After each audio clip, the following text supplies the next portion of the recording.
Hello friends, आज हम discuss करेंगे ईएलएसएस फंड्स यानी कि टैक्स सेवर फंड्स जो होते हैं उनमें इन्वेस्ट कैसे करें, या फिर आप कह सकते हैं कि स्मार्टली कैसे इन्वेस्ट करें। क्योंकि इन्वेस्ट तो सभी करते हैं टैक्स सेविंग के लिए, बट अगर आप कुछ टिप्स फॉलो करेंगे तो हो सकता है आपकी स्टेबिलिटी और आपके जो रिटर्न्स है उस पर काफी अच्छा इफेक्ट पड़े और आपको बहुत अच्छे रिटर्न्स मिले।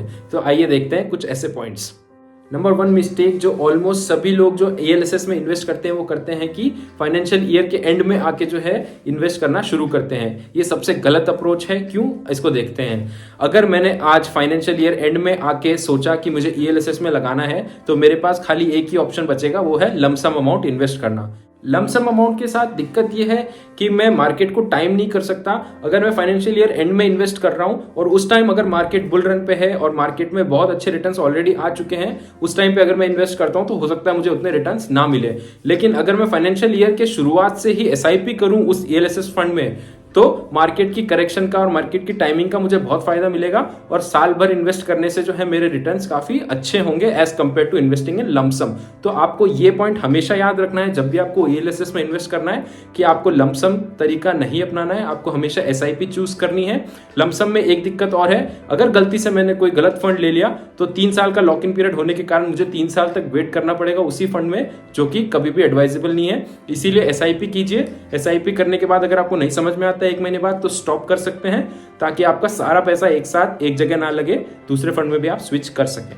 सेकेंड मिस्टेक जो ऑलमोस्ट सभी लोग करते हैं कि खाली रिटर्न को देखते हैं जब भी वो ईएलएसएस फंड्स को चूज करते हैं। तो हमें इस मिस्टेक से हमेशा बचना है, क्योंकि केवल अगर आप रिटर्न देखेंगे तो हो सकता है आप ऐसे म्यूचुअल फंड हाउस को चूज कर ले जो बहुत ज्यादा रिस्क लेता है। तो ऑब्वियसली अगर कोई बहुत ज्यादा रिस्क ले रहा है तो उसके रिटर्न थोड़े अच्छे ही होंगे as compare to other funds. तो डेफिनेटली मार्केट प्रोटेक्शन आपको देखनी है कि जो रिटर्न निकल के आ रहा है उसकी प्रोटेक्शन कितनी है, और कंसिस्टेंसी भी देखनी है कि हर साल जो है वो फंड कंसिस्टेंटली परफॉर्म कर रहा है कि नहीं कर रहा है। Don't just look at the returns of the fund, look at all the aspects. Downside protection है, कंसिस्टेंसी है, रिटर्न हो गए हैं, तो ये सारी चीजें देखकर ही आपको ईएलएसएस फंड्स को चूज करना है।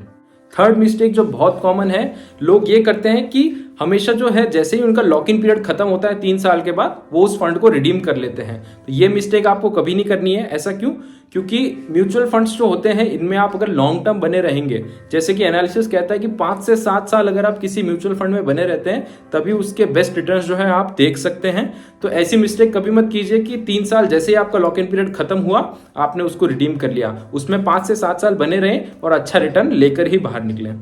नेक्स्ट मिस्टेक जो बहुत सारे लोग करते हैं कि एक बहुत बास्केट बना लेते हैं ईएलएसएस फंड्स की, डिफरेंट ईएलएसएस फंड्स चूज करते हैं और उनमें इन्वेस्ट करते हैं। ऐसा आपको कभी नहीं करना है, क्योंकि अगर आप बहुत सारे ईएलएसएस फंड्स में इन्वेस्ट करते हैं तो ऐसे बास्केट हो गई, क्योंकि वो एज अ निफ्टी इंडेक्स ही हो गया है, सेंसेक्स इंडेक्स ही हो गया, आपने हर तरह की कंपनी में इन्वेस्ट कर दिया।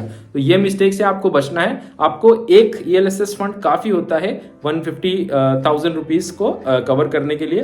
तो 1.5 लाख रुपए आपके एक ईएलएसएस या मैक्सिमम 2 ईएलएसएस में लगाइए, उससे ज्यादा आपको लगाने की जरूरत नहीं है। नेक्स्ट पॉइंट है कि हर 3 साल में जो है आपको फंड चेंज नहीं करना है। अगर आपको एक फंड आज पसंद आता है तो बी कंसिस्टेंट विद इट, उसी में जो है आप कंटिन्यू कीजिए। हर 3 साल में आप चेंज करेंगे तो हो सकता है आप खुद ही कंफ्यूज हो जाएं और रिटर्न्स वाइज देखेंगे, केवल लोन रिटर्न देखेंगे तो again it is not the only criteria to look. आपको सारे क्राइटेरिया देखकर ही चूज करना है और फ्रीक्वेंटली जो है कभी अपने ईएलएसएस फंड्स को चेंज नहीं करना है।